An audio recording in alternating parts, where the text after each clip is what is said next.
Ekitongole kya World Health Organization nichoreka ngu omwaka 2023 Uganda ekatunga abantu ababiri barwire omushwija gw'esiri barukwihika milioni 16 kandi hari aba 2,793 bakafa.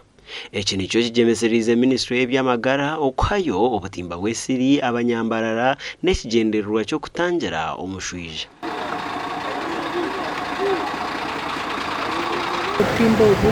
Tubukoze seje kuturanturegesa tubyamemo abakwantu mushija guruko kandi mujumana munongo mujija nugwita so mureke twatungira umushogu tubyamo butimba bweseri. Obutimba obu nubuza kugabwa mu divisions mukaga eziri kukora ururembo rwambarara okurigirira ahareme yaho Rembo Mugabe Robert Kachebezi. Kandi buri omwe wena oyino mwoga kutandikira abanje abaherese nimbashaba ngo butimba obu bushye burukuza kuburabe bwashumayo ubutimba n'ubwabusha tarukushashura sera ubutimba obu n'ubwabusha president abohereze government abohereze minister of health yabohereza barasite kanso yabohereza office ya RCC yabutaho stamp ngo abantu bacire ubutimbo batashashire na shingicho. Omugandi ekitongole kya Uganda Health Activity chikwatanise na Ministry y'ebyamagara barukushagikwa government y'ihanga lya America nibaza kuombeka ekyombeko ekya Municipal Health Center yakana. Ekyombeko eki nikiza kuombekwa aba Bulem Constructors kandi nikiza kumaraho bilioni 3.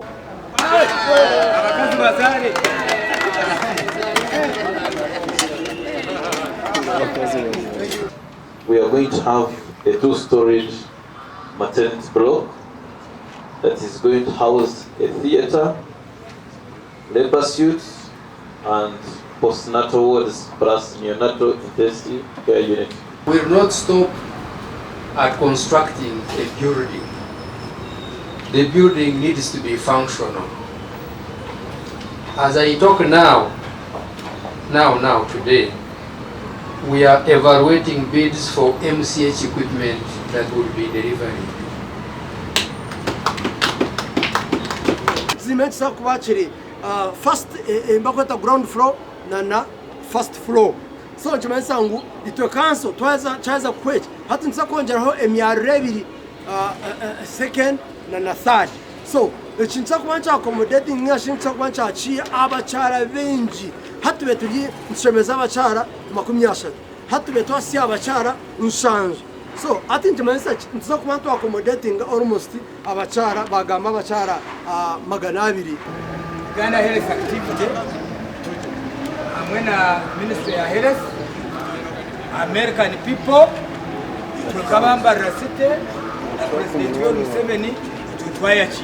Dr. Fred Mugarura arikwebembera irwareri nagira ngo ekyombeko eki nikija kuba kirimu emyanya itari yemwe nemwe eyo kukoreramo.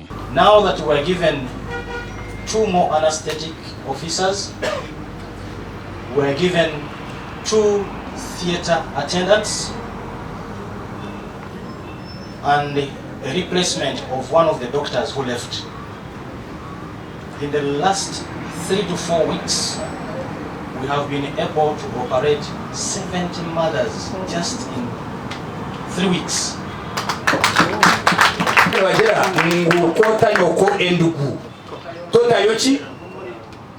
These are the people we want. Abarushaka. Kushakiro wabo. Kushaka. Achireba abandi bariyumva nibabagana na wakate mahoro bazwakachike nyuma karureta mpora karuta. Gashakwa Christopher Himbisibwe.